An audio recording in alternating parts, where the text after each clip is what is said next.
Hello, my fair citizens. I'm the mayor of Sodium City, Strider Stone, and welcome back to the Salt Mine. Let's see what we dug up this week. WotC is selling banned cards in their starter set. Aspiring Spike beat the modern trophy record. There's more toxicity in the MTGA community. There's an update on alchemy. There's a new possible format in MTGA. A pro player is possibly quitting Magic for good.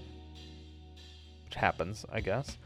There's a whole lot to cover this week, so let's just jump into it. So the first thing we have is WotC selling their starter kits with banned cards in them. This is obviously weird, but I'm assuming that the starter decks were made and probably packaged before the ban of Faceless Haven was actually official. But again, I still find it really odd. This actually shows up in the mono white aggro list of the starter deck that they have. It's also still tournament legal. So for the starter decks, even if it's a banned card, as long as you're using the 60 cards in main and the 15 cards in sideboard that you get from that starter deck, it's perfectly legal. So that's weird. I've never heard of that rule before, but they do make it in their announcement, which will be in the description below. I think that if someone showed up to a local game store tournament and someone else saw that there was a Faceless Haven in your deck, there would probably be some sort of disagreement. There would definitely be a judge called to the table. Now, I don't actually see anything else happening about this. I'm sure the judge would probably know, but the person that called the judge, it would be a very odd thing to happen. So I don't even know if I really like this stipulation at all. I think they should just own up to their mistake and probably remake it. That's probably not even acceptable. The starter decks aren't really powerful, so I don't think it's game breaking. I don't know. Let me know what you think in the comment section below. The other thing that's actually kind of crappy about that particular situation with Faceless Haven is that it used to be right around $5 or $6 per card, and you get 3 in the set, and now they're running at about $1. So you're losing out on quite a bit of money, and that does kind of suck. Again, it is what it is. Next up, we have Aspiring Spike beating the modern trophy record. Let's play the clip. Don't think this is lethal, but they're chump blocking. I guess they attack with the Fervent Champion too because they have to chump block the Kaldra. They just pack it in. Let's go! I can't scream without coughing. I knew it was gonna come. Now, you can't tell, but he is extremely excited. I think he was just really sick at the time. He got 73 trophies, and I don't know exactly how long 72 trophies was the record for, but it seemed like it was a really long time, so he was really happy about getting it. Now, it wouldn't be the Salt Mine without just a little bit of saltiness. We have Christian Hogg coming out with a spicy tomato of a tweet saying, imagine rushing to Mythic on the first day of ladder reset for an easy #1 and truly believing that you're the best player in the world. It's like going and getting fake Louis Vuitton purse and pretending like it's real. Oh, my money got stuck in my cup. Now, this is such an odd comment because I don't think I've ever heard anyone get rank #1 and say that they were the best in the world, let alone someone who got it on day 1 or day 2 and said that they were best in the world. Except maybe if they were doing a speedrun type of competition, like if it was literally a speedrun competition or something like that, I could see that, but that's a completely different conversation, right? And then there was a subtweet stating, for clarification, I wasn't referring to anyone in particular with this tweet, okay? But I am astonished by the amount of hate and insulting comments trying to frame me as just abuse. I mean, I wasn't. Come on. Do you think I would do that? But if this is your way of communicating with me, gladly part ways. Oh my god. This must have really hit a nerve with this take, but oh my god, this is ridiculous. It's just abuse at this point. He has since privated his Twitter account, and it always kind of confused me when people who are making hot and spicy tweets about other people and not expect any blowback, and then when they get blowback, they private their accounts and then make fun of other people for not being able to take what they dish out. It's very odd for me to see that interaction happen live, but everyone is assuming, and for a good reason, that this tweet is in fact related to something Emma Skyward tweeted.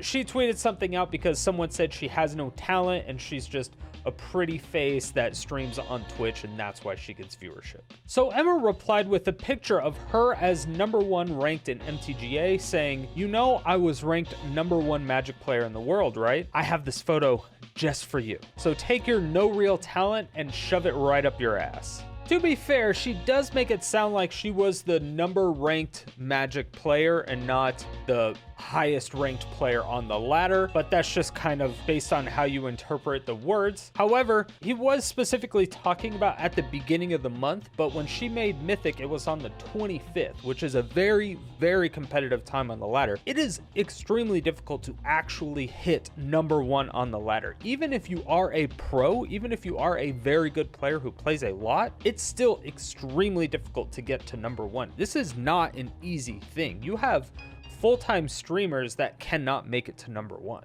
I mean, anybody who thinks it's easy is either delusional or they're a boomer. Granted, he didn't say it was easy or anything, but his comment was just full of stupidity and misinformation all rolled up into one. But let me know what you think in the comments section below. Do you think the ladder on Arena is easy? Do you think it's too hard?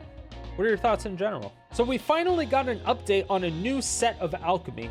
They said, first things first, players should expect our Alchemy Kamigawa release sometime in the second half of March, which is awesome, right? So we're expecting it soonish, like 30 more days, something like that.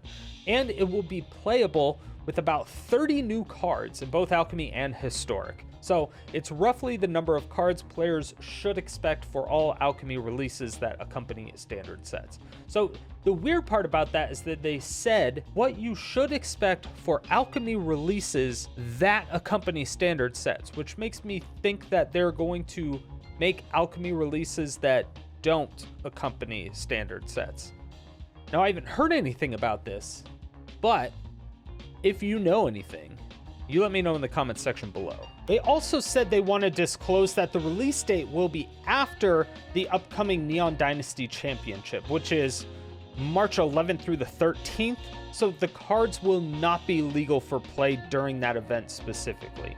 Now, I am personally against that. I think that they should have a stable set of releases all the time and changes. I think changing it all the time and not having to worry about tournaments at all, and the tournaments being based around the balance changes and the new cards instead of the new cards being changed around the tournaments.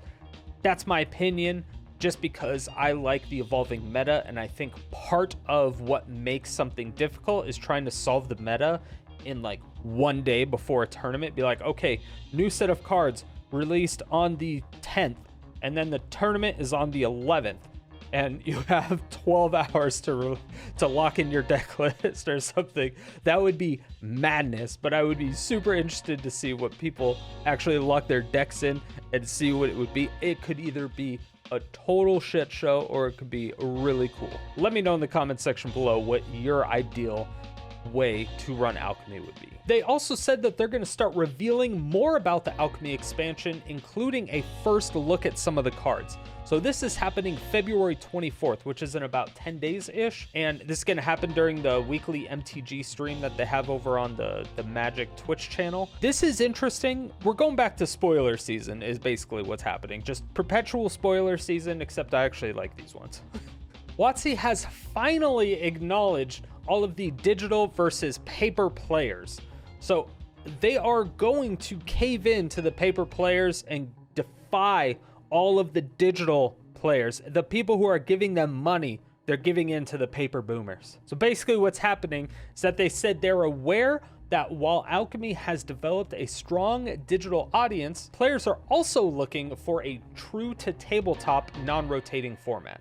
So they're looking into the best way to present that while preserving the uniqueness of what they have now. I thought they were just adding Pioneer. They said they were doing Pioneer in the game like 2 years ago, and they've been working towards it. They've added older sets.